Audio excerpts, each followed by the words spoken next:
അസ്സലാമു അലൈക്കും വറഹ്മത്തുള്ളാഹി വബറകാതുഹു. എന്തൊക്കെയാണ് മക്കളെ വിശേഷങ്ങൾ? എല്ലാവർക്കും റാഹത്താണെന്ന് വിചാരിക്കുന്നു.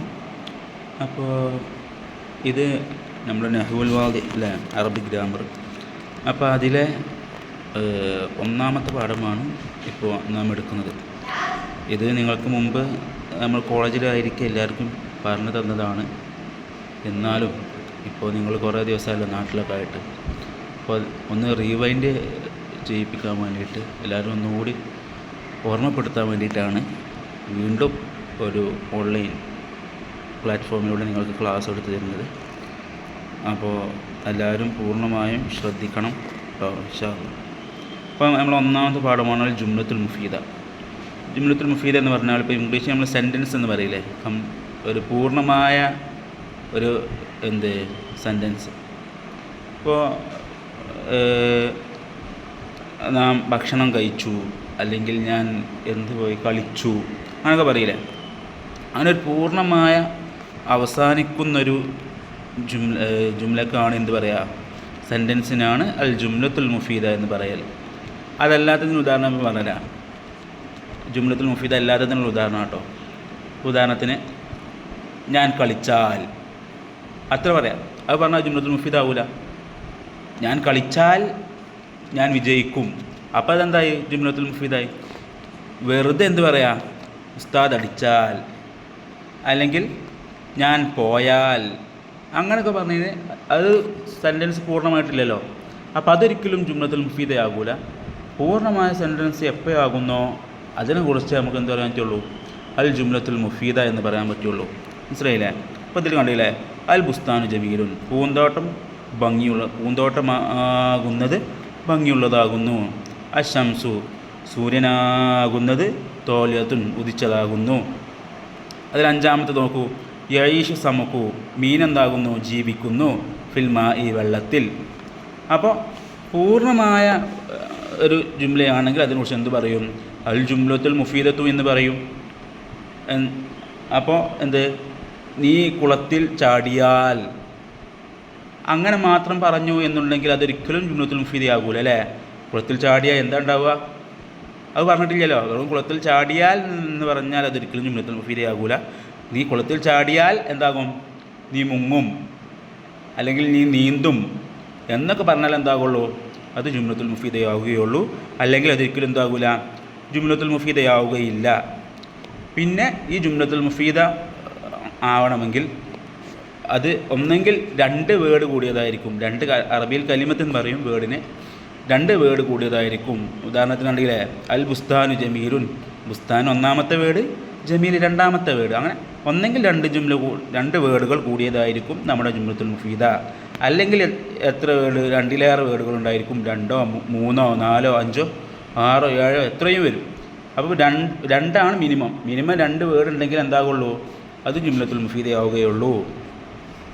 അപ്പോൾ അതിൽ ആറാമത്തെ ഉദാഹരണം നോക്കൂ, യക്സുറു നഖീൽ ഫി മിസ്ർ, യക്സുറു നഖീലു, ഈന്തപ്പന അധികരിക്കുന്നു. എവിടെ? ഫി മിസ്ര, ഈജിപ്തിൽ. അപ്പോൾ യക്സുറു ഒന്നാമത്തെ വേർഡ്, നഖീൽ രണ്ടാമത്തെ വേർഡ്, ഫി മൂന്നാമത്തെ വേർഡ്, മിസ്ർ നാലാമത്തെ വേർഡ്. അപ്പോൾ നമ്മുടെ 4 അപ്പോൾ ഒന്നെങ്കിൽ 2 അല്ലെങ്കിൽ 2-ലധികമോ 3, 4 അങ്ങനെ അത്രയും വേർഡുകൾ കൂടിയതായിരിക്കും ഒരു ജുംലത്തുൽ മുഫീദ. അതാണ് ആ കായിദയിൽ പറയുന്നത് കേട്ടോ മക്കളെ. ഈ ബോക്സിലെല്ലാവരും കണ്ടില്ലേ, അത്തർക്കീബുല്ലദി യുഫീദു ഫായിദത്തൻ താമത്തൻ. അത്തർക്കീബു ഒരു സെൻറ്റൻസ്, എങ്ങനത്തെ സെൻറ്റൻസാണ്, അല്ലദി എങ്ങനത്തെ സെൻറ്റൻസ് ആകുന്നു, യുഫീദു ആ സെൻറ്റൻസ് അറിയിച്ചു തരും, ഫായിദത്തൻ താമത്തൻ പൂർണ്ണമായ അർത്ഥത്തെ അറിയിച്ചു തരും. അങ്ങനത്തെ സെൻറ്റൻസിന് യുസമ്മ പേര് വിളിക്കപ്പെടും, ജുംലത്തൻ മുഫീദത്തൻ ജുംലത്തുൻ മുഫീദ എന്ന് പേര് വിളിക്കപ്പെടും. വൈസമ്മ അയ്ലൻ കലാമ, വൈസമ്മ പേര് വിളിക്കപ്പെടും, അയ്ലൻ വീണ്ടും അതിനെന്ത് പേര് വിളിക്കപ്പെടുകയും ചെയ്യും, കലാമൻ കലാം എന്ന് പേരുണ്ട്. അപ്പോൾ 2 പേരാണ് നമ്മളെ ഒരു പൂർണ്ണമായ സെൻറ്റൻസിനുണ്ടാവുക. ഒന്ന് അൽ ജുംലത്തുൽ മുഫീദ എന്നുള്ളതാണ് ഒന്നാമത്തെ പേര്, രണ്ടാമത്തെ പേരാണ് കലാം. ഒരാൾക്കിപ്പോൾ കുഞ്ഞുട്ടി, ഒരാൾക്ക് ഇപ്പോൾ നമ്മളെ ഹംദാൻ എന്ത് പേരുണ്ടാവും, ഹംദാൻ എന്നുള്ള പേരുണ്ട്, പേര് വിളിച്ചിന് കുഞ്ഞുട്ടി എന്നുള്ള പേരുണ്ട്. അതേപോലെ ഇത് 2 പേരുണ്ട്, ജുംലത്തുൽ മുഫീദ എന്നുള്ള പേരുമുണ്ട്, കലാമി എന്നുള്ള പേരുമുണ്ട്. ഇനി രണ്ടാമത് നോക്കൂ, അൽ ജുംലത്തുൽ മുഫീദത്തു, ഈ ജുംലത്തുൽ മുഫീദ കത് തീർച്ചയായും കത് ചിലപ്പോൾ തെത്തറക്കബ് എന്താകും കൂടിച്ചേർന്ന് വരും മിൻ കലിമത്തൈനി രണ്ട് വേർഡ് അല്ലേ. അപ്പോൾ കത് തറക്കബു കൂടിച്ചേർന്ന് വരും മിൻ കലിമത്തൈനി രണ്ട് വേർഡുകൾ അല്ലേ. അപ്പോൾ അൽ ബുസ്താനു ജമീലുൻ, ബുസ്താൻ ഒന്നാമത്തെ വേർഡ്, ജമീൽ രണ്ടാമത്തെ വേർഡ്. അപ്പോൾ അങ്ങനത്തെ ജുംലത്തുൽ മുഫീദ ഉണ്ടാകും. വഖത് ചിലപ്പോൾ തറക്കബു കൂടിച്ചേർന്ന് വരും മിൻ അക്സറ, അത് രണ്ടിലേറെ വേർഡുകൾ അല്ലേ. അപ്പോൾ അതിൽ ഉദാഹരണം പറഞ്ഞില്ലേ, എന്ത് കതഫ മുഹമ്മദുൻ, മുഹമ്മദ് പറിച്ചു സഹറത്തൻ പൂവിനെ.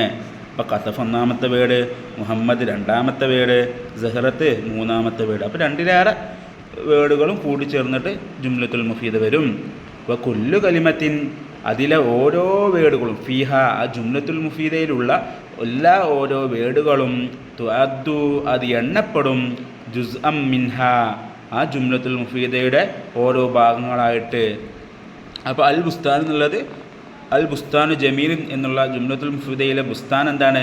ജുംലത്തുൽ മുഫീദയുടെ ഭാഗമാണ്. ജമീൽ എന്താണ്? ജുംലത്തുൽ മുഫീദയുടെ ഭാഗമാണ്. കതഫ മുഹമ്മദ് സഹറത്തൻ എന്നുള്ളിടത്ത് കതഫ ജുംലത്തുൽ മുഫീദയുടെ ഭാഗമാണ്, മുഹമ്മദ് രണ്ടാമത്തെ ഭാഗമാണ്, സഹറത്ത് മൂന്നാമത്തെ ഭാഗമാണ്. അപ്പോൾ നമ്മളിപ്പോൾ ബുർജ് ഖലീഫയിലെ എല്ലാ ഓരോ തട്ടുകളും അല്ലേ, എത്ര തട്ടുകളുണ്ട്? അതിലുള്ള ഓരോ തട്ടുകളും എന്താണ്? ബുർജ് ഖലീഫയുടെ ഭാഗമല്ലേ. അതേപോലെ ആ ജുംലത്തുൽ മുഫീദയിൽ വരുന്ന എല്ലാ ഓരോ വേർഡുകളും ആ ജുംലത്തുൽ മുഫീദയുടെ എന്താകുന്നു? ഭാഗമാകുന്നു അല്ലേ. അപ്പോൾ അതാണ് ഈ ജുംലത്തുൽ മുഫീദ. ഉസ്താദ് പറഞ്ഞത് നിങ്ങൾക്കെല്ലാവർക്കും മനസ്സിലായിട്ടുണ്ടാകുമെന്ന് വിചാരിക്കുന്നു. എന്നാൽ നമുക്ക് ഈ പാഠം അവസാനിപ്പിക്കാം. അസ്സലാമു അലൈക്കും വറഹ്മത്തുള്ളാഹി.